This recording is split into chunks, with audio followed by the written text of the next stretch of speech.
Glenn Capelli. You're an author, songwriter, musician, and you're an international speaker. You've just spoken to a captivated audience here at the Executive Connection in Auckland about the importance of learning. Can I just start by asking you your own views about how fundamental learning is to individuals, businesses, home and relationships? I think learning is it. Learning is the foundation. How we learn, how we think and how we teach become vital. So how does your mob think? How does your mob learn? How does your mob teach? How do you get across ideas so people really own them and put them into action? And I think it's a whole philosophy to life. I mean, I said to this group, as I say to all, I'm a 1957 child, so Sputnik kid is what Margaret Mead called us, and she then talked about a generation gap because Sputnik was going to speed things up. And now we're talking about a new generation being every 6 years. So if you've got kids that are born 6 years apart, they're born to a different planet. We just have to fall in love with learning. We have to fall in love with making the best of the talents that we've got and to be really smart with how we combine our talents together to be teams of learners in organisations and in schools and in communities and in families. This morning you showed videos of children exercising and singing songs and then being productive as a result of that. What's the important relationship between the physical health and mental health? Well, beautiful. One of the clips that we showed was, how do you teach a 5-year-old a concept like Kaizen? I mean, a concept that's been really invigorated by business. So we teach it in sign language. It's a little bit, a little bit, a little bit, a little bit of improvement every day. And then I wrote, I think it's an original tune.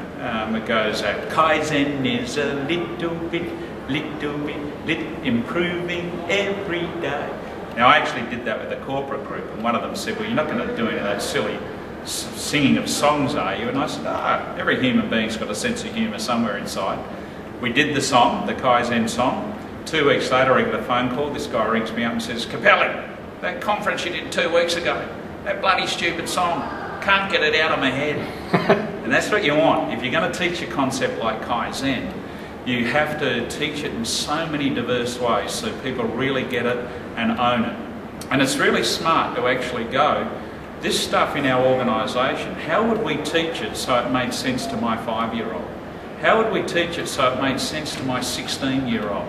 And that they could really own it. And by doing that, I think we actually find the ways that we can reach all people in our organisation, all different styles of learning, all different styles of thinking. Whether it's musical, visual, physical, in fact, all of those things blending together. And what mistakes do organisations make when it comes to learning? Is it the fact that they don't extract this type of, I suppose, inbuilt child in adults? I think the biggest mistake we do is that if we think that everybody learns in our way. So particularly if we've got the adult style and approach of bullet point, here's the facts, here's the data, bullet point. And yet most CEOs who educate really well and create high performance workplaces, cultures of invigoration, they have the data, they know the data, they use the data well, but they tell a story. And it's the story that captivates. I mean, Dale Carnegie from the 1920s tell a story that makes a point that links to the theme we're on about. If you're doing an activity, make a point that links to the theme you're on about to get that ownership. So I think the biggest mistake is a lack of empathy for the diversity of human minds. And then to really spot people doing things well and noticing their style and method and building upon that. With kids we talk about this magic brain being full of crayons and every crayon is a talent. Work on the crayons that are really working to start with, not the ones that may be a bit broken. And really build on those crayons, and then you might be able to heal some of the other crayons. And how important is, I suppose, learning about the importance of learning to leaders in businesses, whether they're CEOs or, I suppose, chief education officers or chief entertainment officers? How important is it to being a leader? I think more and more the CEO role demands that you're able to captivate and engage your staff. And that means that you've got to up your presentation skills.